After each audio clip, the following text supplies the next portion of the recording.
आज बच्चे कम आए हैं, नीचे गए हुए हैं क्या?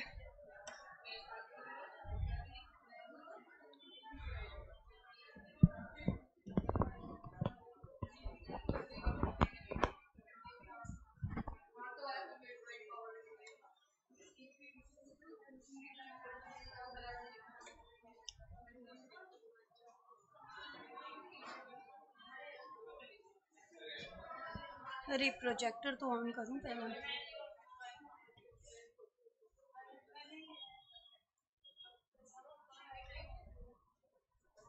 आई होप, देखते हैं, स्टार्ट हो गया शायद। हाँ,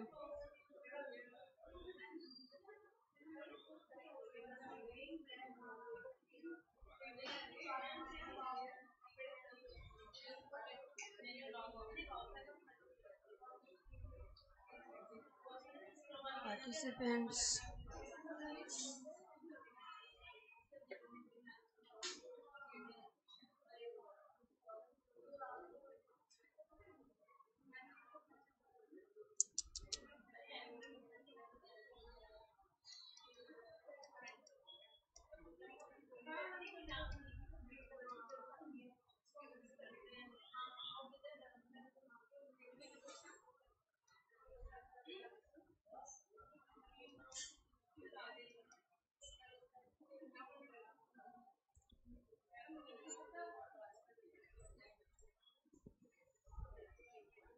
good morning class, good morning everyone. Audio video proper है क्या बेटा, बताना एक बार। दिव्यांशु, ईशिका, पीयूष, एनीवन? दीक्षा? यस।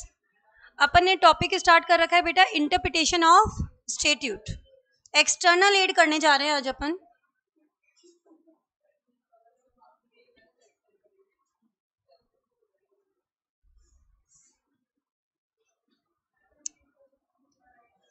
एक मिनट।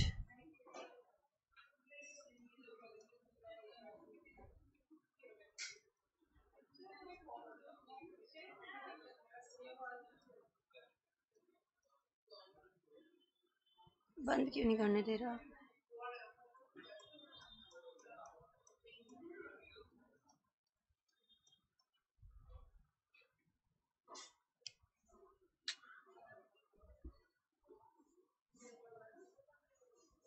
एक second.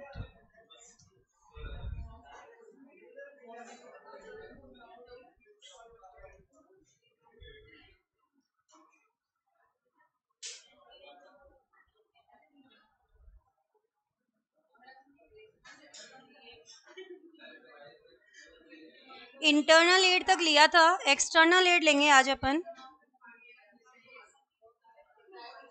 External aids to interpretation.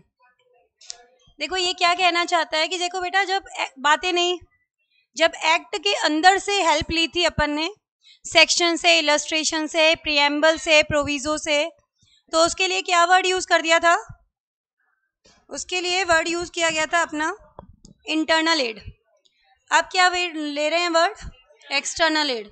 मतलब एक्ट के बाहर से हेल्प लेने की कोशिश चल रही है। ठीक है, अब इसमें क्या क्या चीज है देखो। पहली चीज आ रही है हिस्टोरिकल सेटिंग।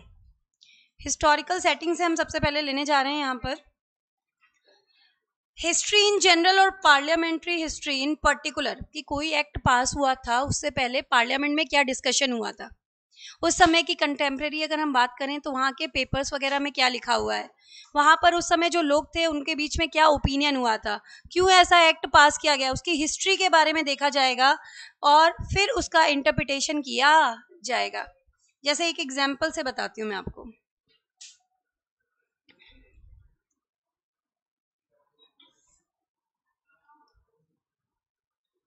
जैसे सपोज करो, आपको पता है कि पहले अपने ज्यादातर एक्ट जो थे वो जम्मू कश्मीर में नहीं लगते थे, पता है ना आपको। तो मैं आपको लिंक करने के लिए एक एग्जांपल बता रही हूँ, हिस्टोरिकल सेटिंग से अपन कैसे ले सकते हैं। गेट बेटा ढको एक बार।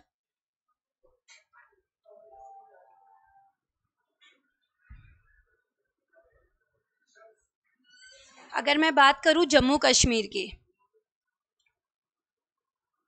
जम्मू और कश्मीर, जम्मू जो है वो आपका मैदानी इलाका है, ठीक है, इट्स अ प्लेन एरिया। आवाज आ रही है, इसको बंद ही करो बेटा, जो भी चीज चल रही है बेबी। और कश्मीर जो है वो आपका वो है हिली एरिया। जम्मू के लोगों को पहले भी बेटा, गेट एक बार बंद करके आओ, जो भी लास्ट में आ रहा है, थोड़ा मुझे डिस्टर्ब हो रहा है वहां से, बच्चे जा रहे हैं आ रहे हैं एक्चुअली। तो जो जम्मू के लोग हैं उनको कोई प्रॉब्लम थी भी नहीं, वो अपने आप में क्या है, एक तरीके से इंडिया का पार्ट है, उन्हें कोई दिक्कत नहीं थी। जो प्रॉब्लम हमेशा आती थी वो किस साइड से आती थी, कश्मीर की तरफ से। और आपको पता है ज्यादातर जो अपने एक्ट थे वो जम्मू कश्मीर की मतलब एप्लीकेबल नहीं होते थे। क्यों नहीं होते थे? कि वहां लिखा हुआ था कि वहां के एक्ट के लिए, वहां एप्लीकेबिलिटी के लिए वहां की असेंबली की परमिशन लेनी पड़ेगी। यूजुअली होती है असेंबली कितनी, 5 सालों के लिए। जम्मू कश्मीर में होती थी 6 सालों के लिए। ठीक है, वहां का वो लोग झंडा तक अलग रखते थे। कश्मीर सिर्फ और सिर्फ क्या है, नाम मात्र का इंडिया का हिस्सा था। अगर मैं बात करूं 5 अगस्त 2019 से पहले की, ठीक है, और जितनी भी फैसिलिटीज होती थी इंडिया की, गवर्नमेंट की जितनी स्कीम्स होती थी, उन सब का ये लोग फायदा उठाते थे। तो मोदी जी ने क्या बोला कि भाई काहे का लगा रखा है तुमने कि तुम्हारा झंडा अलग, ठीक है, तुम्हारे रूल्स अलग, तुम्हारे कायदे अलग। क्यों भाई? जब तुम सारी फैसिलिटीज का फायदा उठाना चाहते हो तो हम तो क्या करेंगे, हम जम्मू एंड कश्मीर को अपनी इंडिया का इंटीग्रल पार्ट बनाएंगे। जो रूल्स हमारे बाकी भारत में लगते हैं वो जम्मू कश्मीर में भी लगेंगे। हुआ क्या, 5 अगस्त 2019 को क्या कर दिया गया, आर्टिकल 370 और 35A अबॉलिश कर दिए। और जो रूल अब आज के दिन नॉर्मल भारत पे लगते हैं वो जम्मू कश्मीर पे भी लगते हैं। अब आज के दिन अगर आपसे बोला जाए, ये इस इंटरप्रिटेशन का मामला आया, सपोज करो 10 साल 20 साल पहले, आपको ये देखना पड़ रहा है कि भाई क्यों ये आर्टिकल्स हटाए गए इंटरप्रिटेशन में, तो आप क्या देखोगे, उस समय पार्लियामेंट में क्या क्या बहस हुई थी। समझ आ रही है चीज की नहीं आ रही है? उस समय मोदी जी ने क्या स्टेटमेंट दिए थे, उस समय होम मिनिस्टर अमित शाह का क्या क्या कहना था, उस समय के ऑथर्स ने उसके बारे में क्या ओपिनियन दिया, कॉन्टेम्पररी ओपिनियन, उसकी बुक्स में क्या लिखा हुआ था। इन सब से हेल्प ले सकते हैं कि नहीं ले सकते, ये बताओ मुझे। This is only historical setting, this is only historical setting. Parliament history क्या रही, क्या डिस्कशन हुआ, क्या डिबेट हुआ, क्या हंगामे हुए, विपक्ष ने क्या क्या बोला, है ना, ये सारी चीजें अपने इंटरप्रिटेशन में हेल्प करेंगे। ये है अपना हिस्टोरिकल सेटिंग। आई थिंक इस एग्जाम्पल से क्लिक कर पाए होगे क्योंकि ये अभी रिसेंट का ही था, है ना। तो अब एक बार ये देखो, ये चीज पहला पॉइंट पढ़ते हैं, क्या लिखा हुआ है, historical setting, history in general and parliamentary history, मतलब पार्लियामेंट में उस समय क्या क्या बहस हुई थी। ठीक है, इन पर्टिकुलर एंशिएंट स्टेट्यूट, पुराने वाले स्टेट्यूट जो थे ना, न्याय वो कानून, वो क्या थे, पुराना कानून ये कहता था कि भाई ज्यादातर जितने नियम थे वो जम्मू कश्मीर पे नहीं लगते थे, है ना। कंटेम्परेरी और other authentic work and writing, लोगों ने इस पे बुक्स लिखी, अपने ओपिनियन दिए, डिबेट हुई, जो वहां पे स्टेटमेंट्स उठाए गए, जो सवाल उठाए गए, इन सब से आप हेल्प ले सकते हो वाइल द इंटरप्रिटेशन। मान लो 10-15 साल बाद में कोई मुद्दा उठा कि आखिर आर्टिकल 370 और 35A उठाने की बंद करने की जरूरत ही क्या थी, तो आप इन सब चीजों की हेल्प ले सकते हो in interpreting and constituting the act. Clear है? क्या बताओ मुझे, हमने क्या किया, हिस्टोरिकल सेटिंग की हेल्प ली है कि हमारा एक्ट आया क्या था, उससे पहले क्या चल रहा था, हमारा क्या क्या घटनाएं घटी थी, पार्लियामेंट में क्या बहस हुई थी, क्या क्या ओपिनियन विपक्ष की तरफ से आया था, लोगों ने इस पे कोई राइटिंग लिखी है, बुक लिखी है, कंटेम्परेरी ओपिनियन है, तो वो भी अपन देख लेंगे। ठीक है, नेक्स्ट आ रहा है consolidating statute and previous law. अगर किसी एक्ट में लिखा हुआ है, किसी के प्रियम्बल में लिखा है act to consolidate, companies act 2013 आया, उसमें भी लिखा था एक्ट टू कंसोलिडेट। इसका मतलब क्या है, इसका मतलब यह है कि it is not intended to alter the law, ये उसे बदलने के लिए नहीं आया है। इन केस आज के दिन भी अगर दिक्कत आ जाएगी कंपनीज एक्ट 2013 में, कोई चीज है जो कंपनीज एक्ट 2013 में नहीं डिफाइन की, हेल्प कहां से लोगे, कंपनीज एक्ट 1956 से ले सकते हो। क्यों?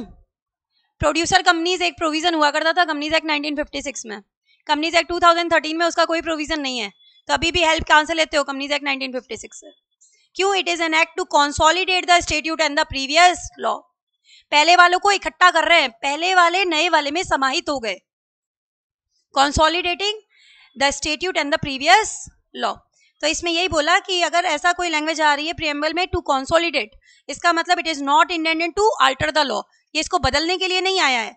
ये क्या है, अगर कोई वर्ड आज के दिन डिफाइंड नहीं है कंपनीज एक्ट 2013 में, you can take the help from the companies act 1956। पुराने वाले एक्ट की हेल्प ली जा सकती है। समझ आई बात की नहीं आई बताओ। नेक्स्ट आ रहा है यूजेस। यूजेस वही है प्रथा और प्रचलन, कस्टम एंड यूजेस वाला। How the language has been interpreted and acted over a long period of time. सालों से लोग उसे कैसे समझते आ रहे हैं, सालों से लोग उसे कैसे समझते आ रहे हैं, मे डिटरमाइन इट्स ट्रू मीनिंग। लोग इसे इतने सालों से इस तरीके से इंटरप्रेट करते आ रहे हैं, मतलब इसका रियल मीनिंग यही है।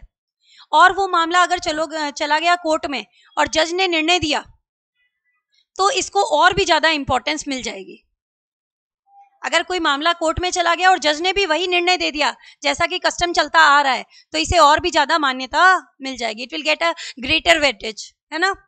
तो non applicable to the modern act usually किन पर, पुराने वाले एक्टों पे होगा, क्योंकि उसी के लिए आपको काफी आइडिया मिल जाता है, समय मिल जाता है कि इतने सालों से प्रथा चलती आ रही है, तो इसका मतलब इसको ऐसे ही समझना है।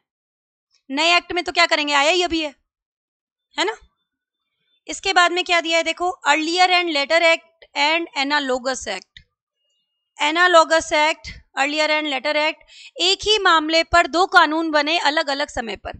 Just take an example, payment of wages act, minimum wages act, दो कानून है अलग अलग समय पे बने हैं। इंश्योरेंस में देखो, इंश्योरेंस एक्ट, IRDA एक्ट, दो अलग अलग बने हुए, they are analogous act, analogous act. और इनको हमें हार्मोनियस कंस्ट्रक्शन के अकॉर्डिंग देखना है ताकि दोनों को ही इफेक्ट दिया जा सके, किसी को भी कॉन्ट्रडिक्ट ना करे। और अगर नहीं कर सकते तो प्रायोरिटी किसको दोगे, बाद वाले को, जो लेटेस्ट है उसको अपन प्रायोरिटी देंगे। देखो कैसे लिखा हुआ है, यहां से पढ़ना पहले।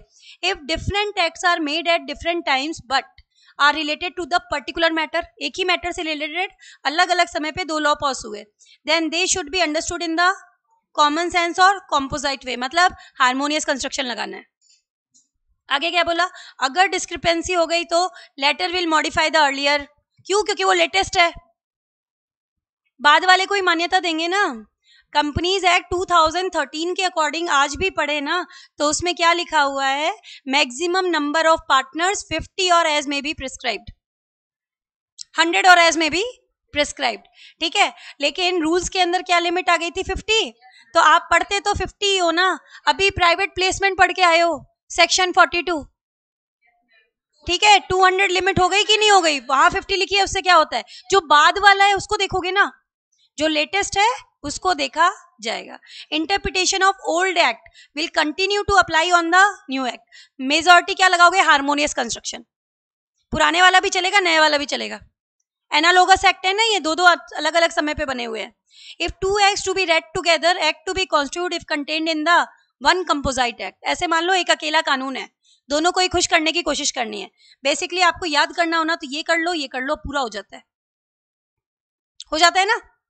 एक ही मामले पे दो अलग अलग समय पे दो लॉ बने हैं, तो उनको दोनों को महत्व देने की कोशिश करो, understand them in a common sense और कॉग्नेट मैनर, और नहीं हो सकता तो बाद वाले को प्रायोरिटी दे दो। Later will modify the earlier. Clear है क्या, बताओ। अब इसके बाद में आ जाते हैं नेक्स्ट पॉइंट पे, क्या आ रहा है, डिक्शनरी डेफिनेशन। डिक्शनरी डेफिनेशन, अगर डिक्शनरी में देखें तो वर्ड के बहुत सारे मीनिंग होते हैं। आप कौन सा मीनिंग लोगे जो उस कॉन्टेक्स्ट में फिट बैठता है। प्लांट एंड मशीनरी याद आ रहा है, खरबूजे को देखकर खरबूजा रंग बदलता है। प्लांट एंड मशीनरी में प्लांट का मतलब पेड़ पौधे नहीं हो सकते, बात की थी ना अपन ने। क्या दिखा है देखो, meaning of the word must take their colour from the context in which they appear. जिस संदर्भ में वो वर्ड यूज हुआ है उसी से उसका मीनिंग लिंक किया जाएगा। टेक्निकल टर्म्स को टेक्निकल मीनिंग दिया जाएगा जो कि टेक्निकल डिक्शनरीज में दिया जाता है। Technical word will get the technical meaning. और अलग कोई सिंपल वर्ड्स हैं तो क्या रेफर करोगे, general dictionary if not defined in the act. सबसे पहली प्रायोरिटी एक्ट में दी गई डेफिनेशन। एक्ट में डेफिनेशन नहीं दी हुई होती, जनरल क्लॉजेस एक्ट की डेफिनेशन देखते हैं GCA की, वहां पे भी नहीं दी हुई है तो हम क्या करेंगे, इससे मिलता जुलता कोई एक्ट है उसकी डेफिनेशन। पेरी मटीरियल वाले को भी ज्यादा इंपॉर्टेंस देते हैं as compare to the this one, dictionary definition. पेरीमटीरिया मतलब जैसे मान लो इंश्योरेंस एक्ट में नहीं दिया हुआ बट IRDA एक्ट में डिफाइंड है, तो IRDA वाली ले लो डेफिनेशन, क्यों, वो उसी से रिलेटेड एक्ट है, ठीक है। अब उस केस में भी नहीं हो रहा, तब तुम्हारे पास ऑप्शन क्या बचा, सिर्फ general dictionary meaning. General dictionary meaning, if it is not defined anywhere तो क्या करेंगे बेटा, जनरल डिक्शनरी लेंगे कि नहीं लेंगे, बताओ। क्या क्राइटेरिया बताया मैंने, दोबारा सुनो, माइंड में फिक्स कर लेना। क्या करना है, सबसे पहले तो एक्ट में डेफिनेशन दी है वो ले लो, सेक्शन 2 या 3 में यूजुअली दी हुई होती है। नहीं दी है तो एक इंटरप्रिटेशन एक्ट बना हुआ है, जनरल क्लॉजेस एक्ट, जो हम पढ़ेंगे, उसमें दी हुई है डेफिनेशन, उससे मीनिंग ले लो। वहां भी नहीं देखी दे रखी, पेरी मटीरिया एक्ट देख लो, पेरी मतलब पार मतलब सेम, इक्वल, उसी तरीके का दूसरा एक्ट बना हुआ है, उसमें जो डेफिनेशन है वो ले लो। IRDA में नहीं मिल रही, इंश्योरेंस एक्ट की डेफिनेशन उठा लो, ये कहना चाहती हूँ। वहां भी नहीं मिल रही, अब क्या करें, जनरल डिक्शनरी डेफिनेशन ले सकते हैं, और वो भी कैसे लोगे, इन कॉन्टेक्स्ट, जिस संदर्भ में यूज हुआ है वैसा मीनिंग लेना है। क्लियर है क्या, बताओ। नेक्स्ट आया यूज ऑफ फॉरेन डिसीजन। ऐसी फॉरेन कंट्रीज जो हमारे जैसा ज्यूरिस्प्रूडेंस सिस्टम फॉलो करती हैं, हमारा जैसा जस्टिस का सिस्टम फॉलो करती हैं, तो वहां के डिसीजंस की भी हेल्प ले सकते हैं। देखो, if foreign countries using the same system of jurisprudence as ours, then they can be used. लेकिन पहली प्रायोरिटी इंडियन लॉ को, इंडियन केस लॉज को, इंडियन कानून को और इंडियन केस लॉज को। वहां से कुछ नहीं निकलता तो फॉरेन केस डिसीजन पे जाओगे। क्या लिखा है, prime importance to be given to the language of the Indian statute and the Indian case laws. वहां से नहीं निकलता तो अब किस पे चले जाओ, फॉरेन वाले पे चले जाओ। आपको याद हो तो ऐसा अपन ने बहुत बार किया है। हार्वी फेसी का केस पढ़ा था, invitation to offer, Indian contract act, privy council, Gardner Murray का डिसीजन पढ़ाते हैं पार्टनरशिप एक्ट में, इंसॉल्वेंसी का लॉस कैपिटल रेशियो में बटेगा, पढ़ते आ रहे हैं, वो भी कहां से दिया हुआ है, प्राइवी काउंसिल का डिसीजन है, ब्रिटिशर्स के टाइम वाली। तो अपन क्या कर रहे हैं, दूसरी कंट्री के लॉज के अकॉर्डिंग अपन डिसीजन फॉलो कर रहे हैं, जिनका अपने जैसा ही सेम ज्यूरिस्प्रूडेंस सिस्टम है उनका फॉलो किया जा सकता है। आई होप क्लियर है, समझ आई चीज की नहीं आई, बताओ। अब इसके बाद में एक लास्ट टॉपिक इस यूनिट का है, interpretation of deed and document.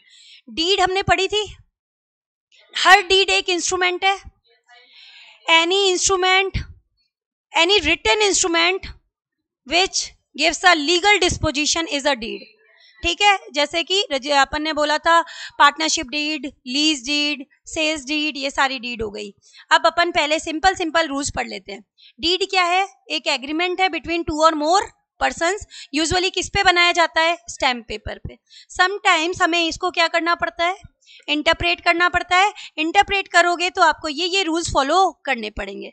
पहला रूल क्या है, वो गोल्डन रूल है। वो क्या कहता है हमारा, कि डीड को उसी तरीके से इंटरप्रेट करना है कि पार्टीज कहना क्या चाहती थी, पार्टीज कहना क्या चाहती थी। देखो,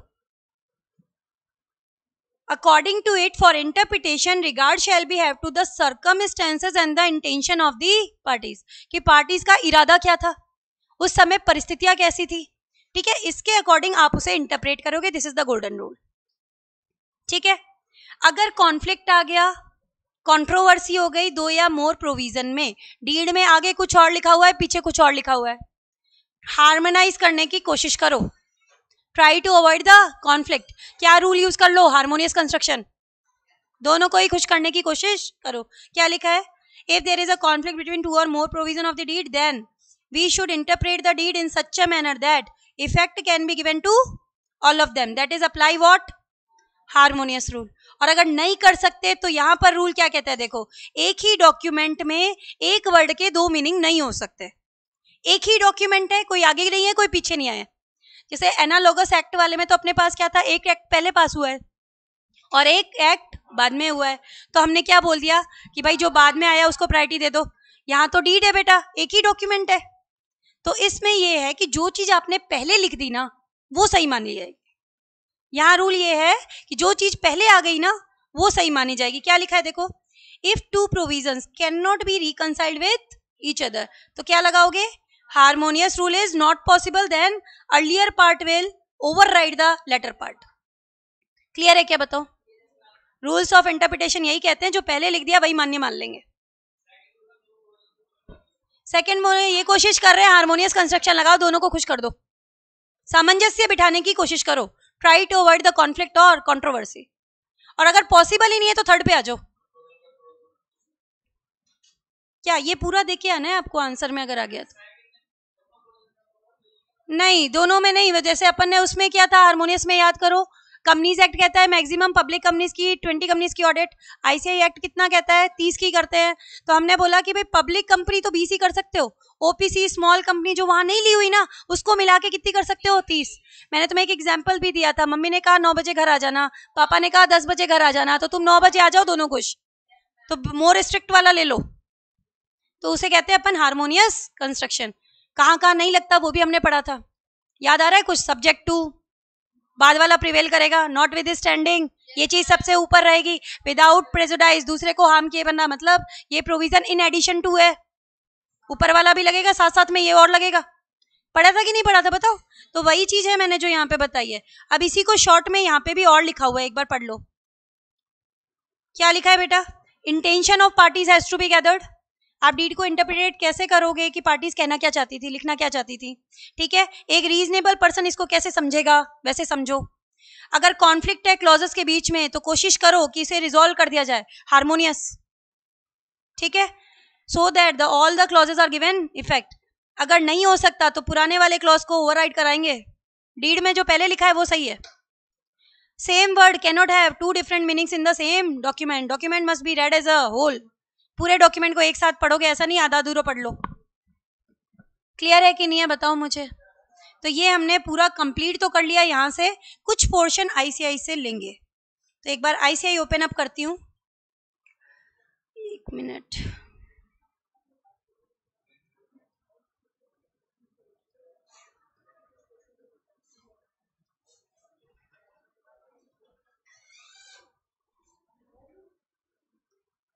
मैंने भैया को कंपाइलर डालने के लिए बोला था, वो भूल गए। चलो अपन एक बार आईसीआई तो कंप्लीट कर देते हैं पूरी।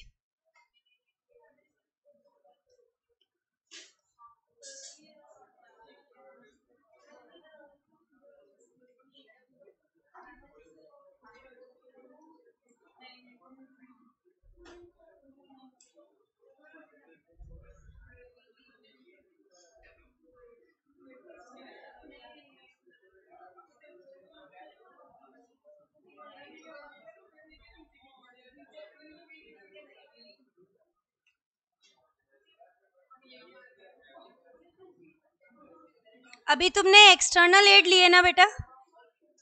एक्सटर्नल एड पे काफी क्वेश्चन आते हैं। एक्सटर्नल एड में से यूजुअली मोस्टली वो धीरे धीरे करके सारी चीजें, देखो देखने में क्या लगता है कि रूल्स में से ज्यादा आते होंगे, देखने में क्या लगता है कि रूल्स में से क्वेश्चन ज्यादा आते होंगे, लेकिन यहाँ पर इंटरनल एड और एक्सटर्नल एड में से ज्यादा पूछ रहा है। प्रीवियस पैटर्न अगर आप देखोगे तो जैसे प्रोविजो पूछ रखा है, एक्सप्लेनेशन पूछ रखा है, प्रियम्बल पूछ रखा है पुराने वाले में, इसमें इंटरनल में है ना, ये सारे आए हुए हैं। एक्सटर्नल एड की अगर हम बात करें, हिस्टोरिकल सेटिंग हमने कवर किया, कॉन्सोलिडेटिंग स्टेट्यूट ले लिया, एक यूजेस वाला पॉइंट यहां से पढ़ा रही हूँ आईसीआई से, यूजेस वाला पॉइंट पेज नंबर बता सकते हो मुझे? 4.32 4.32। एक बार यूजेस वाला पैराग्राफ पढ़ लो, यहाँ थोड़ी लैंग्वेज इजी है। तो यूजेस वाला पॉइंट यहाँ भी काम आना है, और वो रूल ऑफ कॉन्टेम्परेरी और एक्सपोजिटिव पढ़ा था, custom is the best interpreter of law, तो ये लैंग्वेज हमें वहां भी काम आ जाएगी। क्या लिखा है देखो, uses is also sometimes taken into consideration in construction of an act. एक एक्ट को समझने के लिए हम कई बार प्रथाओं, प्रचलन, इनका भी सहारा लेते हैं। क्या लिखा है, the acts done under a statute provide quite often the key to the statute itself. जो भी काम किए गए हैं उन स्टेट्यूट के अंदर, वो एक तरीके से आपको एक की देते हैं कि आप पता लगा सकते हो कि भाई स्टेट्यूट जो है वो कहना क्या चाहता था। It is well known that where the meaning of language in the statute is doubtful. अगर मीनिंग कैसा है, डाउटफुल है, usages how that language has been interpreted and acted upon over a long period of time may determine its true meaning. ये line अच्छे से कर लेना, ये वाली आई थिंक इजी भी है, कर भी सकते हो। It has been emphasized that when a legislative measure of doubtful meaning has for several years received an interpretation, सालों से उसका वही मतलब लिया जा रहा है, which has generally been acted upon by the public, और लोग पब्लिक उसको उसी तरीके से करते आ रही है काम को, The court shall not be willing to change that interpretation unless they see cognate reason for doing so. मतलब solid और very supportive language to do so. जब तक कि बहुत उचित आधार ना हो ना तो कोर्ट उस मीनिंग से डाइवर्ट नहीं होता. ये है हमारे यूजेस. ठीक है. Earlier act, later act. एक वर्ड आ रहा है देखो, पेरी मटीरिया लिखा हुआ आ रहा है. जनरल प्रिंसिपल कहता है जब डिफरेंट स्टेट्यूट है पेरी मटीरिया, मतलब एक ही मैटर पर दो अलग अलग समय पे कानून बने हैं. आप अपने समझने के लिए लिखना चाहो तो लिख लो. एक तो इंश्योरेंस एक्ट है और एक है IRDA एक्ट. ठीक है. एक है तुम्हारा पेमेंट ऑफ वेजेस एक्ट और एक है मिनिमम वेजेस एक्ट. ठीक है. एक है तुम्हारा इंश्योरेंस एक्ट और एक है IRDA, insurance regulatory and development authority act. तो ये दोनों एक्ट किसके एग्जाम्पल है तुम्हारे? एनालॉगस एक्ट के. ठीक है. दो they are made at different times. ठीक है. They shall be taken and constitute together as one system. जो हमने कहा हार्मोनियस लगा दो. क्या लगा दो? हार्मोनियस. और अगर डिस्क्रिपेंसी आ गई तो ये माना जाएगा कौन सा प्रिवेल करेगा? बाद वाला. जो लेटेस्ट है वो लगेगा. यही पढ़ा था ना. तो इसमें इतना कर जाना.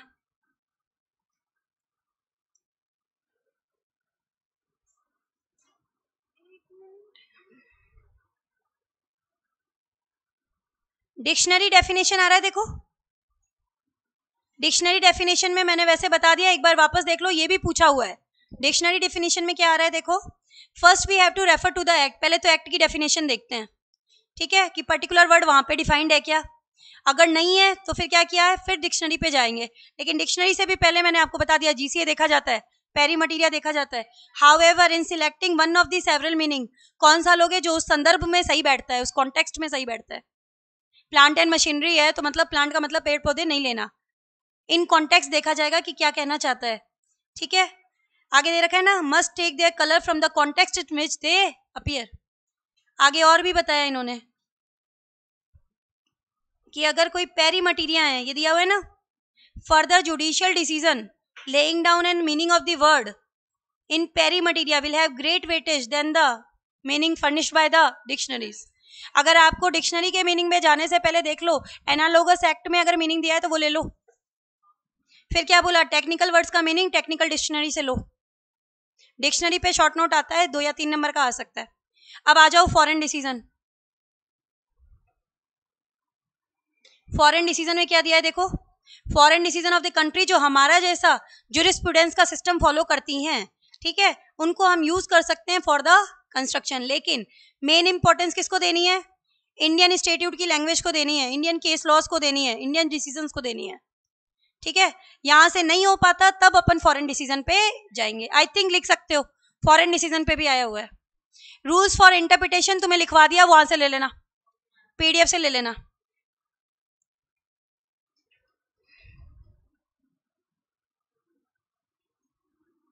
आई डोंट नो इसका पेज नंबर क्या है, थोड़ा सा देख के बताऊं तुम्हें. प्रोविजो वाला पॉइंट चल रहा है 4.29 पेज पे. आओ एक बार. एक टेबल बनी हुई है 4.29 पेज पे, देखो मिली हुई है. अब इसमें 3 चीजें आ रही हैं. देखो 3 चीजें आ रही हैं. एक तो जो तुम एक्सेप्शन वर्ड आ रहा है, इसका कलर यूज करूं जो हाईलाइट हो थोड़ा. एक तो वर्ड आ रहा है एक्सेप्शन, एक आ रहा है प्रोविजो और एक आ रहा है सेविंग क्लॉज. सबसे पहले तुम्हें बता रही हूँ सेविंग क्लॉज क्या होता है. सेविंग क्लॉज ये होता है to preserve from destruction certain right and remedies already existed. जो चीज पहले से चलती आ रही है उसको आप प्रोटेक्ट कर रहे हो तो उसको बोलते हैं सेविंग क्लॉज. जैसे तुम्हारा लिंक कराऊं, तुमने पढ़ा है ट्रांजिशन पीरियड, हर जगह पढ़ाते हैं ना कि तुरंत से नियम नहीं बदलता, कुछ एडजस्ट करने के लिए समय दिया हुआ था.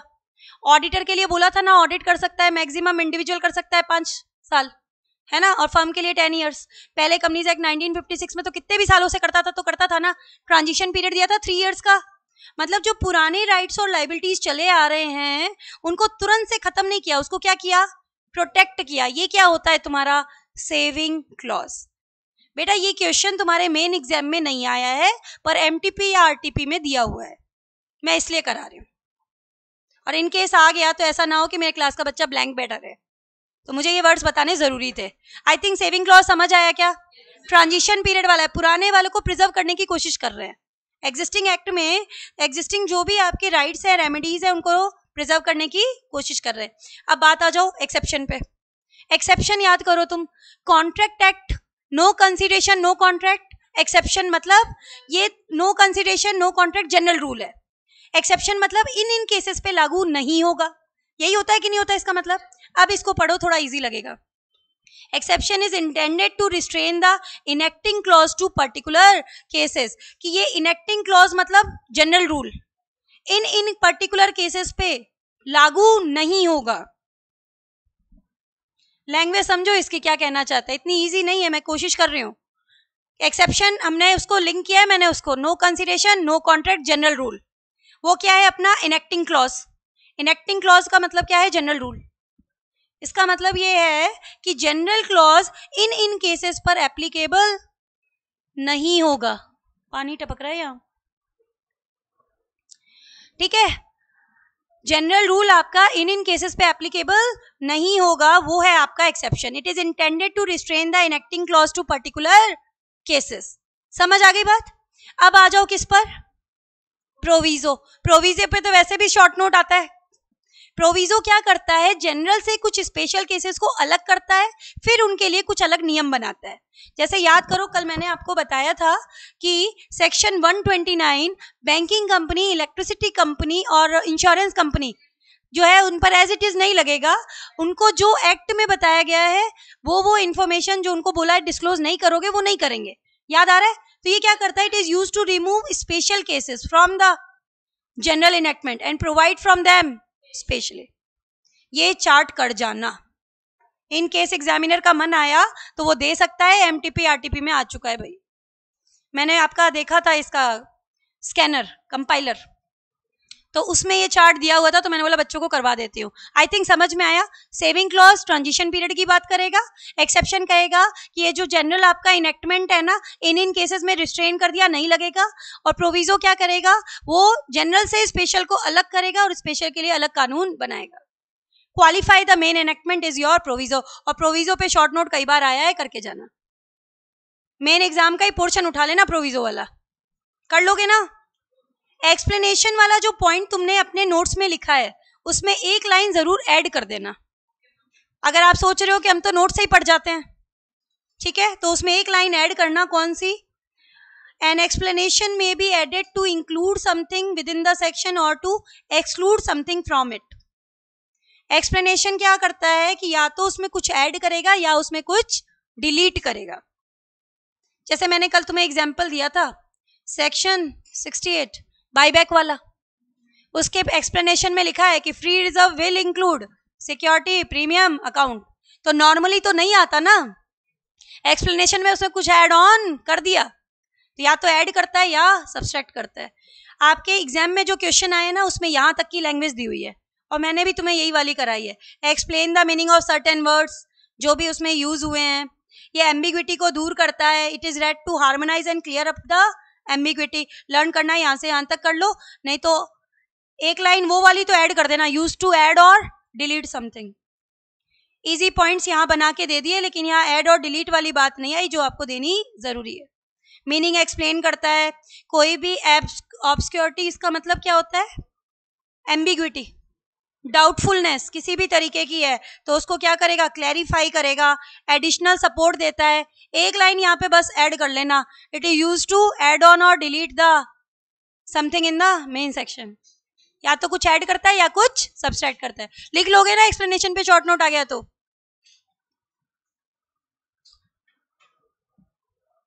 शेड्यूल ये सब हो गया था हमारा, चलो अब आगे आ जाते हैं। डेफिनेशनल सेक्शन पेज नंबर 4.25 पे आओ बेटा। डेफिनेशनल सेक्शंस दिया हुआ है एक, तो इसमें पहले तो बताया डेफिनेशन दी क्यों जाती हैं, तो ये दो चीजें कर लेना। डेफिनेशन क्या होती है? It is key to the proper interpretation of the enactment. Definition से आपको पता चल जाता है इस वर्ड का मीनिंग आपको लेना क्या है। दूसरा, ये एक्ट की लैंग्वेज को शॉर्ट कर देता है और रिपीटिशन को अवॉइड करता है। एक ही डेफिनेशन 10 जगह डालते तो एक्ट कितना बड़ा हो जाता ना, तो उसको छोटा करता है और रिपीटिशन को अवॉइड करता है। समझ आई चीज की नहीं आई बताओ। इसके बाद सुनो मेरी बात, अब तुमने ये 2 डेफिनेशन तो तुम्हारी आ भी गई तो तुम लिखाते कौन सी, रेस्ट्रिक्टिव और एक्सटेंसिव, क्योंकि हम मीन्स एंड इंक्लूड पढ़ चुके हैं ना, तो ये देने में तो दिक्कत नहीं आती। लेकिन अभी वाली आरटीपी में एम्बिगुअस भी डाल दी है और ये भी डाल दी है, तो ये पढ़ के जाना 2-2 नंबर में आ जाएं। तो मैं थोड़ा सा पोर्शन इसमें से करा देती हूँ तुम्हें।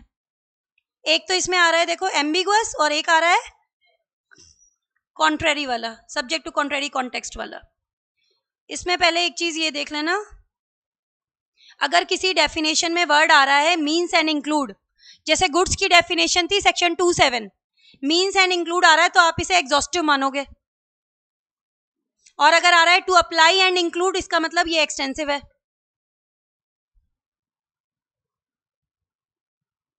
ये 2 चीज देख लेना, मीन्स एंड इंक्लूड मतलब एग्जॉस्टिव है और कुछ नहीं आएगा, और टू अप्लाई एंड इंक्लूड का मतलब क्या है, एक्सटेंसिव है, इंक्लूसिव है, और भी आ सकते हैं। इसके बाद में देखो क्या दिया है यहां पर, ये एग्जाम्पल वगैरह जरूरत नहीं है आपको। इस डीम्ड टू इंक्लूड लिख के आया, इसका मतलब ये भी कैसी है, इंक्लूसिव, और भी शामिल हो सकते हैं। एम्बिगुअस में देखो क्या दिया हुआ है, कई बार हमें ऐसी डेफिनेशन मिलती है जो अपने आप में क्या है, एम्बिगुअस है। सो इसको आप अकेले नहीं पढ़ोगे, इसको औरों के साथ पढ़ना पड़ता है। So it may have to be interpreted in the light of the other provision and having regard to the ordinary meaning of the word defined. Such type of definition is not to be read in isolation. इसको आप अलग से नहीं पढ़ोगे, अलग से पढ़ोगे तो मीनिंग ही नहीं निकलेगा। It must be read in contest with the phrase with it defines. ठीक है, इसको आपको उस संदर्भ में पढ़ना पड़ता है जहां ये डेफिनेशन आ रही है। Realising that function of definition, क्योंकि डेफिनेशन का फंक्शन क्या होता है, एक्यूरेसी दे, सर्टेनिटी दे, एम्बिग्विटी नहीं होता। ठीक है, तो आपको इसे क्या करना है, प्रॉपर मीनिंग देने की कोशिश करनी है। आप इसे पूरी तरीके से खत्म भी नहीं करना चाह रहे हो, आप इसे पूरा मीनिंग देने की कोशिश कर रहे हो। ठीक है, जो वेग और अनसर्टेन मीनिंग मत दो, बट आप क्या है, इसे कॉन्ट्रडिक्ट भी मत करो, इसको पूरी तरीके से खत्म भी मत करो। अकेले में मत पढ़ो, इसे औरों के साथ पढ़ो, खत्म भी नहीं करना है। एक एग्जाम्पल दिया, ये एग्जाम्पल पढ़ जाना भाई।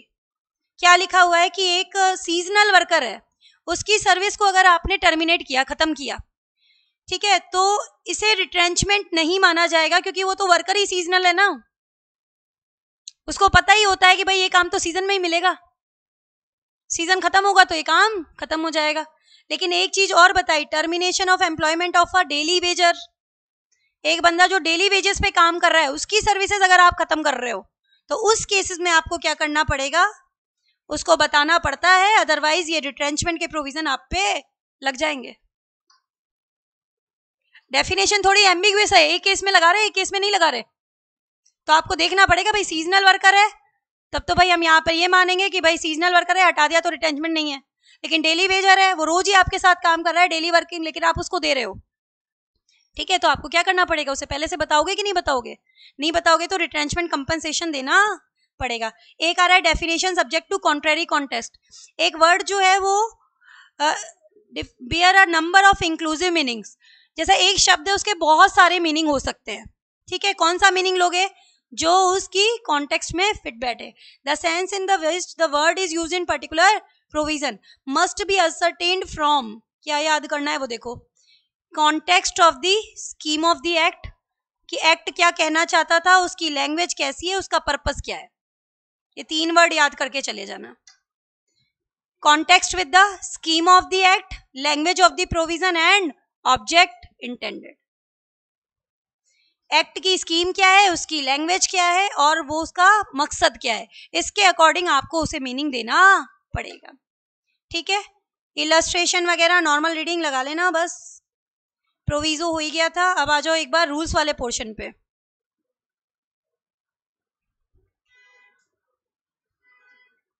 रूल्स वाले पोर्शन में लैटिन मैक्सिम आ रहे हैं यहाँ पे 2 देखो, और ये पूछा भी काफी जाता है, सेकेंडरी रूल्स है ना, चलो दोनों एक साथ ही कर लेते हैं। नॉसिटर असोसिस से स्टार्ट करते हैं। 2 सेकेंडरी रूल्स थे, 2 सेकेंडरी रूल्स थे कि नहीं थे, बताओ मुझे बेटा।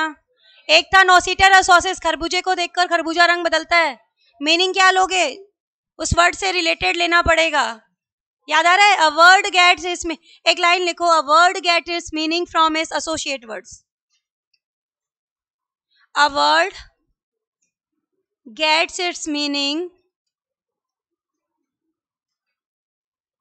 और colour from the associated words।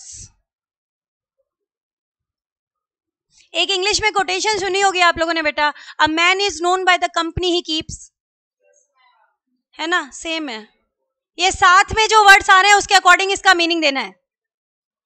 वही चीज मैंने आपको लिखी है, वर्ड गेट इट्स मीनिंग और colour from the associated words, उसी के अकॉर्डिंग लोग उसका ओपिनियन बना लेते हैं। कि ऐसे लोगों के साथ रहता होगा ना तो ऐसा ही होगा, कहते हैं कि नहीं है? तो अब ये वर्ड जहां यूज हुआ ना, इसका मतलब ये ऐसा ही है, इसको ऐसे ही इंटरप्रेट करना है जैसे कि बाकी वर्ड्स हो रहे हैं। ठीक है, इसे बोलते हैं अपन नोसिटर सॉसेस। इंपॉर्टेंट है, अच्छे से करके जाना, पूछा जाता है। ये चीज मैंने डिस्कस की थी, आप याद करो। फ्रेश वाटर, मैंने बोला था ना जूसेस, तो ये लैंग्वेज बोला था। परचेज टैक्स एक्ट में लिखा है कि manufactured beverages, fruit juices, bottle water, syrup, इसके ऊपर क्या लगेगा? परचेज टैक्स लगेगा। ठीक है, तो अब क्या जो रोड साइड गन्ने का जूस है, मैंने एग्जांपल दिया था, यहाँ क्या लिया है? ऑरेंज जूस, क्या उस पे भी लगेगा? क्या नहीं लगेगा। तो इसको कैसे देखा गया? साइड वाले वर्ड्स के साथ एसोसिएट करके देखा गया। एक इसने एग्जाम्पल और दिया है, और वो एग्जाम्पल क्या है? कॉमर्शियल एस्टेब्लिशमेंट एक वर्ड है जो कि एक act, Bombay shop and establishment act में दिया गया है। कॉमर्शियल एस्टेब्लिशमेंट का मतलब दिया है establishment which carries on business, trade और प्रोफेशन। तो प्रोफेशन वर्ड जो है उसको इन दो वर्ड से जोड़ के देखा गया, बिजनेस और ट्रेड से। तो बोले एक डॉक्टर की प्राइवेट डिस्पेंसरी है तो उसको भी क्या कॉमर्शियल एस्टेब्लिशमेंट मान ले? क्या नहीं मानेंगे, वो प्राइवेट डिस्पेंसरी है, उसकी कॉमर्शियल एस्टेब्लिशमेंट नहीं है। इसको ट्रेड या बिजनेस वर्ड से जोड़ के देखा गया था। The word profession was constitute with the associated word business and trade. It was held that private dispensary of doctor was not with in the definition. याद रख लेना ये चीज तो, कि प्राइवेट जो डिस्पेंसरी होती है ना डॉक्टर की, उसको कॉमर्शियल एस्टेब्लिशमेंट में नहीं लिया जाएगा। क्या रूल लगाया है? नोसिटर सॉसेस। क्या रूल लगाया है? नोसिटर सॉसेस। बेटा अपने ऑब्जेक्टिव भी आते हैं, इसलिए मैं आपसे डिट्टो नहीं कह सकती कि सिर्फ नोट से हो जाएगा, है ना? तो कुछ मुझे बतानी भी पड़ती हैं चीजें। जैसे ये वाला फ्रेज अगर आपसे पूछ लिया, कॉन्टेम्परेरिया एक्सपोजिटिव, आप सिर्फ इतना याद करना, कॉन्टेम्परेरिया एक्सपोजिटिव, इसका मतलब क्या होता है? Law should be understand in the sense it was understood at the time it was passed. MCQ के लिए है। क्या हुआ? हाँ, दवाइयों का नाम लग रहा है। कंटेम्परेरियो एक्सपोजिटिव मतलब लॉ को कैसे समझोगे उस हिसाब से कि जिस समय वो पास हुआ था उस समय इसका क्या मतलब था। एक आ रहा है ऑप्टिमा लीगम इंटरप्रेस एस्ट कॉन्स्टिट्यूट, custom is the best interpreter of law. ये याद करनी है। ऊपर वाले में क्या बोला? सिर्फ यहां तक कर लो। ऊपर वाले में क्या बोला? सिर्फ यहां तक कर लो। कंटेम्परेरिया एक्सपोजिटिव is the best and the strongest in the law. किसी लॉ को समझना है तो कैसे समझो? जिस समय वो पास हुआ था उसका क्या मतलब था। ठीक है, ऑप्टिमा लीगम इंटरप्रेस एस्ट कॉन्स्टिट्यूट याद करने को क्यों कह रही हूं? क्योंकि क्वेश्चन 3-4 बार आ गया। कभी तो ऐसे पूछ लेता है और कभी पूछता है custom and usages external aid में, और दोनों का पीछे आईसीआई में आंसर देखना क्या दिया है, दोनों फ्रेजेस दिए हुए हैं। अब वो आंसर में तुम्हारे फ्रेज ढूंढेगा और तुम्हारे आंसर में तुम्हें मैं दोनों नहीं कह रही, इसको तो सिर्फ कंटेम्परेरी एक्सपोजिटिव ही लिख देना, इसका भी मतलब निकल जाता है। लेकिन इस वाले को पूरा देना पड़ेगा, ऑप्टिमा लीगम इंटरप्रेस एस्ट कॉन्स्टिट्यूट। अगर याद हो तो कर लेना, नहीं हो तो फिर सिंपल दे आना। बट अगर आपको आंसर बेटर करना है तो मैं एक बार बता देती हूँ, एमसीक्यू में तो हेल्प कर देगा आपकी। इन केस मीनिंग पूछ ले तो आपको पता है custom is the best interpreter of law. छोटे वाला ही बोला मैंने, यही करना है। एड्यूसडम जेनरिस,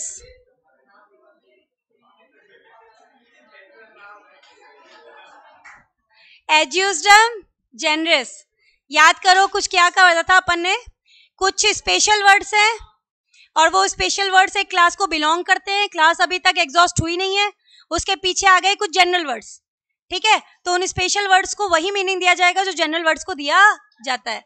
क्या लिखा है देखो, स्टेट्यूट कंटेंट्स, कुछ पॉइंट्स हैं यहाँ पर और लिखे हुए थे, आईसीआई से पढ़ लेना एक बार, तो पढ़ा देती हूँ। देखो स्टेट्यूट में क्या है, इनैमोरेशन ऑफ स्पेसिफिक वर्ड्स, और वो क्या बनाते हैं, क्लास या कैटेगरी बनाते हैं। ये क्लास अभी तक एग्जॉस्ट नहीं हुई है और इसके पीछे पीछे क्या आ गई, जनरल टर्म, ठीक है। तो there is no indication of different intents legislative और इंटेंट, तो इसमें क्या रूल लगाओगे, एड्यूस्डम जनरस, मतलब उस जनरल वर्ड को वही मीनिंग दिया जाएगा जो कि स्पेशल वर्ड्स को दिया जाता है। इसका मतलब क्या होता है, ये मीनिंग याद रखना, ऑफ द सेम काइंड और स्पीशीज। एड्यूस्डम जनरस का मतलब क्या है, ऑफ द सेम काइंड और स्पीशीज। एक्सेप्शन दिए हुए हैं इसमें कुछ, कब ये रूल आपका नहीं लगेगा। पहला पॉइंट क्या कहता है कि अगर आगे वाले जो वर्ड्स यूज हुए हैं वो जनरल है तो नहीं लगेगा। रूल की पहली रिक्वायरमेंट क्या है, कुछ स्पेशल वर्ड्स आ रहे हैं, उसके बाद में क्या आ रहा है, जनरल वर्ड, तो आगे वाले वर्ड ही जनरल है तो ये रूल नहीं लगेगा। दूसरा, पर्टिकुलर वर्ड्स पूरी क्लास को खत्म कर देते हैं। हमारा रूल कब लगता है, जब क्लास एग्जॉस्ट नहीं होती, उसमें और भी लोग आ सकते हैं। नेक्स्ट इसके अंदर क्या दिया हुआ है देखो, अगर specific object enumerated are diverse in nature, जैसे मैंने बोला रेखा, दिशा पाटनी, कैटरीना, सारा, तो अब ये क्लास डाइवर्स हो गई, इसमें मैंने क्या किया, ओल्ड और न्यू मिक्स कर दिए, तो यहाँ एड्यूस्डम जनरस नहीं लग सकता। There is an express intention of legislature कि ये रूल नहीं लगाना तो मत लगाना। आपसे पूछ सकता है एड्यूस्डम जनरस का रूल बताओ और लिमिटेशन बताओ, कर लोगे ना, ये बताओ।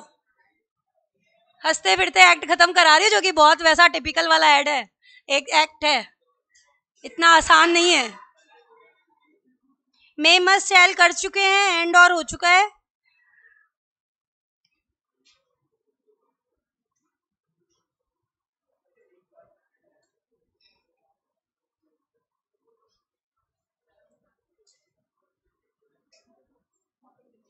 एक यहाँ पर लैटिन मैक्सिम है, पेज नंबर बताऊं तुम्हें, पेज नंबर क्या है, 4.11 4.11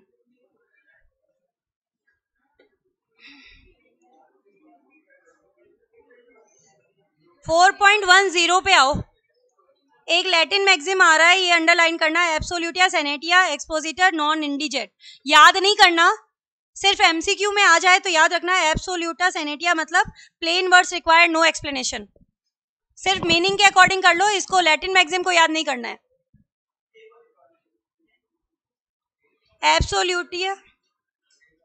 एब्सोल्यूटा सेनेटिया एक्सपोजिटर नॉन इंडिजेट, आपको याद नहीं करना, लेकिन याद कर, एक दो वर्ड से लिंक कर लो, इसका मतलब क्या होता है, इनकेस एमसीक्यू में आए तो कर सको, ठीक है।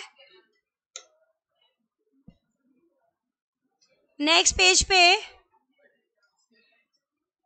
एक ये वाला पॉइंट जो है ना, ये आया तो नहीं है लेकिन ये पूछा जा सकता है। एक पान वाला था बहुत फेमस, अकोला एक जगह थी, एक पान वाला था, तो वो पान बना के बेचता था। सेल्स टैक्स ऑफिसर इस पर टैक्स लगाना चाहता है, तो वो पान वाला ये कह करके बचना चाहता है कि बीटल लीव्स होती है, बीटल बोलते हैं ना इसको, पान के पत्तों को, कि ये बीटल लीव्स है और ये जैसे वेजिटेबल्स उगती है ना बाकी वैसे उगती है, तो ये तो वेजिटेबल है, आप इस पे टैक्स मत लगाओ, ठीक है। तो लॉ ने क्या कहा, कोर्ट का क्या कहना था कि उसी तरीके से इसका मीनिंग लेंगे जिस तरीके से लोग इसे पॉपुलरली समझते हैं। पॉपुलरली लोग क्या पान की सब्जी बनाते हैं, क्या नहीं बनाते ना, तो पॉपुलरली ये वेजिटेबल नहीं है ना, तो आपको टैक्स देना पड़ेगा, टैक्स देना पड़ेगा। अब ये तो कुछ की किसी की भी बना सकता है फिर चलो, statutes are first understood in their, एक मिनट यहां से लेना एक बार। Supreme court held that betel leaves could not be given the dictionary meaning, technical और botanical meaning, क्योंकि यहाँ पर मीनिंग बिल्कुल क्लियर है इसका, जो लोग इसे पॉपुलर सेंस में समझते हैं वही मीनिंग इसे दिया जाएगा। साइड में एक लाइन लिख लो, betel leaves are not vegetable, मैं लिखवाई देती हूँ इजी लैंग्वेज में, इंटरप्रेट करना पड़े तो दिमाग ना लगाना पड़े। Betel leaves are not vegetable, betel leaves are not vegetable, they will be understood in the natural and popular sense, natural and popular sense, bracket में लिखो ordinary meaning, ordinary meaning,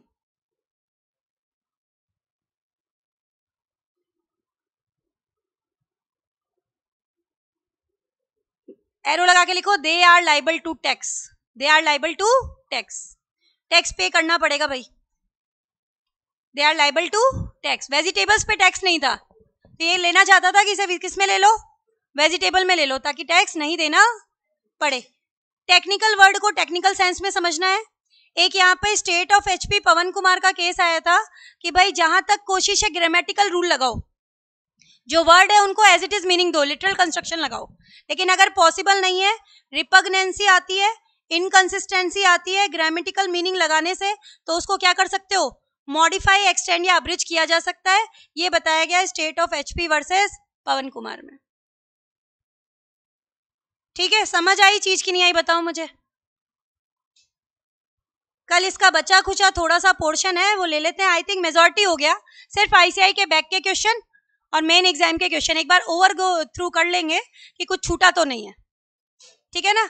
I think समझ में आ गया होगा act, ऐसा भी नहीं है कि बिल्कुल ना आए, और आपको एग्जाम में देने होते तो क्वेश्चन आते बेटा 2-2, 3-3 नंबर के, तो रूल आ गया, तो रूल मैंने इतने अच्छे से एक्सप्लेन कर रखे हैं आपको कि आप लिखाओगे 2-2 नंबर में, 3-3 नंबर में।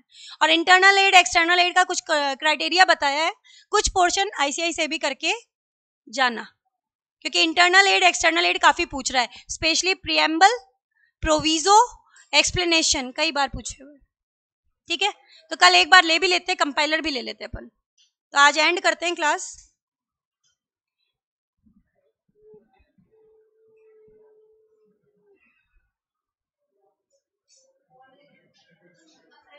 पीडीएफ नहीं मिल रही है, पीडीएफ बेटा मैंने सेंड की है आपको, GI 6 वाले ग्रुप में भेज रखी है मैंने आपको, सारे मिल गए ना आप लोग को।